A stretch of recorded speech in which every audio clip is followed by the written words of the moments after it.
हाँ तो साथियों, हम कर रहे थे क्लास 10 आरबीएससी एनसीईआरटी चैप्टर 10 प्रकाश परावर्तन तथा अपवर्तन। हाँ साथियों, इससे पहले हमने इसका एक वीडियो बना दिया है जिसमें हमने समझा था साथियों प्रकाश के गुण, प्रकाश परावर्तन के नियम और प्रतिबिंब की परिभाषा, ये तीनों हमने समझ लिए थे और बहुत ही इतने सरल तरीके से सीखा था साथियों कि एग्जाम में क्वेश्चन आए और हम ये लिखेंगे तो हमें पूरे नंबर मिल जाएंगे बहुत ही शानदार तरीके से साथियों। तो वो वीडियो डिस्क्रिप्शन में आप उसे देख सकते हैं। आज हम सीखेंगे साथियों इस वीडियो में वास्तविक प्रतिबिंब तथा आभासी प्रतिबिंब में अंतर, कि इन दोनों में अंतर अक्सर एग्जाम में पूछा जाता है, तो ये क्या होते हैं और इनमें क्या अंतर होते हैं साथियों। हमेशा ऐसा क्वेश्चन आता है तो हम ये लिख देंगे तो हमें नंबर मिल जाएंगे। उसके बाद हम सीखेंगे साथियों समतल दर्पण द्वारा प्रतिबिंब कैसे बनता है और इसका चित्र कैसे बनाना है और एग्जाम में ये कैसे लिखना है।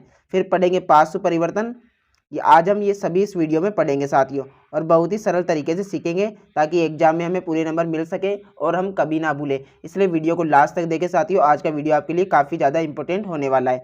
तो साथियों हम शुरू कर लेते हैं यहाँ से। तो सबसे पहले हम समझते हैं वास्तविक प्रतिबिंब और आभासी प्रतिबिंब क्या होता है साथियों। तो वास्तविक प्रतिबिंब क्या होता है साथियों, यह तब बनता है जब प्रकाश की किरणें वास्तव में प्रतिच्छेदित होती है। तो साथियों हमने पढ़ा था ऊपर यहाँ पर कि जो प्रतिबिंब होता है इसमें क्या होता है, जिस बिंदु पर कम से कम दो परावर्तित किरणें प्रतिच्छेदित होती है या प्रतीत होती है। यानी कि एक में तो क्या होता है साथियों, हमें क्या होता है बिल्कुल होती है, सचमुच होती है, लेकिन किसी में तो होती हुई प्रतीत होती है कि हो रही है लेकिन वह होती नहीं है। ऐसी जो किरणें होंगे साथियों जिनमें प्रकाश की किरणें वास्तव में प्रतिच्छेदित होती है तो वो कौन सा प्रतिबिंब होगा, वास्तविक प्रतिबिंब होगा। और इसमें पढ़े आभासी में तो यह तब बनता है जब प्रकाश की किरणें प्रतिच्छेदित होती प्रतीत होती है। यानी प्रकाश की किरण जब प्रतिच्छेदित होती प्रतीत होएगी तब कौन सा बनेगा साथियों, प्रतिबिंब आभासी। और जब वास्तव में प्रतिबिंब होगी तो वास्तविक प्रतिबिंब। उसके बाद सेकंड है साथियों, मैं इसका पेन चेंज कर लेता हूँ साथियों, रेड वाला ले लेते हैं।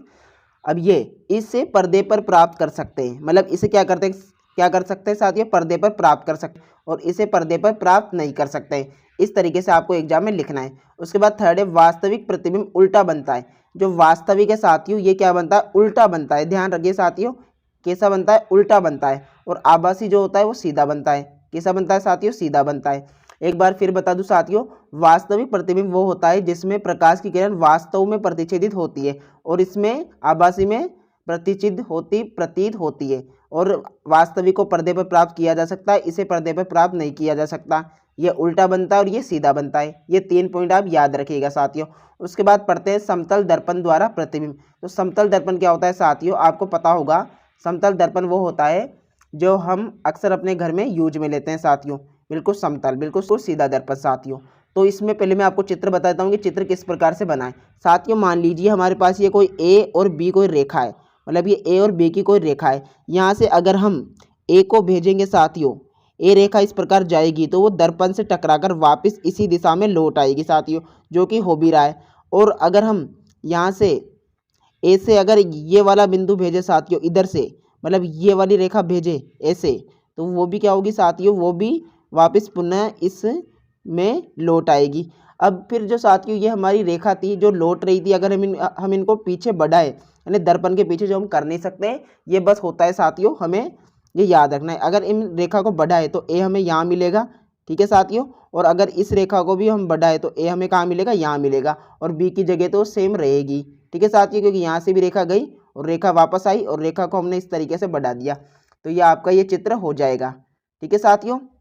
यहाँ मैं समझा दूँ, ये था, यहाँ से ए की रेखा गई ऐसे और ऐसे ही वापस लौट आई। पीछे बढ़ाएंगे तो यहाँ पर हो जाएगा और बी यहाँ पर था तो बी ऐसे गया साथियों, वापस ऐसे लौट आएगा। पीछे बढ़ाएंगे तो यहाँ पर हमें ये रेखा मिल जाएगी। तो इस प्रकार से हमारा प्रतिबिंब बन जाएगा साथियों। उसके बाद हमें एग्जाम में क्या लिखना है, ये चित्र आप याद रखिए साथियों, काफ़ी ज़्यादा इंपॉर्टेंट है, इस तरीके का आपको एग्जाम में बनाना है। उसके बाद हम पढ़े साथियों ये नीचे के कुछ पॉइंट, आभासी एवं सीधा होता है, ठीक है।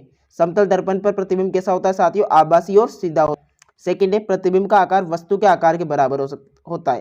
यानी देख ली साथियों, कोई हमारी वस्तु थी ए बी, इसका जो आकार है वो इसका आकार है बिल्कुल सेम है साथियों, आपस में क्या है, बराबर है। तो क्या होगा, यहाँ पर वस्तु के आकार के बराबर होता है प्रतिबिंब, ठीक है। उसके बाद थर्ड है साथियों पॉइंट, प्रतिबिंब दर्पण के पीछे बनता है जिससे वस्तु की दर्पण से दूरी होती है। प्रतिबिंब दर्पण के उतने पीछे बनता है जितनी वस्तु से दर्पण की दूरी होती है। साथियों आप यहाँ देखें, ये जो दूरी थी साथियों उतनी दूरी ये थी, मतलब अगर हम वस्तु को यहाँ पे रखेंगे 5 मीटर की दूरी पर तो प्रतिबिंब भी हमें 5 मीटर की दूरी पर ही बनेगा। इतनी सी बात है साथियों, याद रखिएगा। ठीक है, उसके बाद है प्रतिबिंब पार्श्व परिवर्तित होता है। क्या होता है? पार्श्व परिवर्तित। अभी पार्श्व परिवर्तन क्या होता है, नीचे परिभाषा हम देखें साथियों, इसमें वस्तु का दायां भाग बायां प्रतीत होता है और बायां भाग दायां। ठीक है साथियों, अगर हम यहाँ पर कुछ इस तरीके से बिफोर बॉल को कांच में देखें तो हमें कैसा दिखेगा, वो ऐसा दिखेगा। ठीक है साथियों, इतनी सी बात थी, आप समझ गए होंगे। ठीक है, गोलीय दर्पण हम नेक्स्ट वीडियो में बात करेंगे इसके बारे में। अगर आपको वीडियो पसंद आए तो वीडियो को लाइक कर दे, चैनल को सब्सक्राइब कर दे, बेल आइकन को प्रेस कर दे ताकि आपको ऐसे ही वीडियो समय पर मिल सके। धन्यवाद साथियों, जय हिंद जय भारत। पढ़ते रहिए, आगे बढ़ते रहिए। पिछला वीडियो साथियों डिस्क्रिप्शन में जाके जरूर देख लें, क्योंकि उसमें भी हमने ये बहुत ही अच्छे तरीके से समझाया था और एग्जाम में कोई सा भी कैसा भी क्वेश्चन आ सकता है साथियों। आपको पूरे नंबर चाहिए तो आपको ये सभी देखने होंगे। धन्यवाद।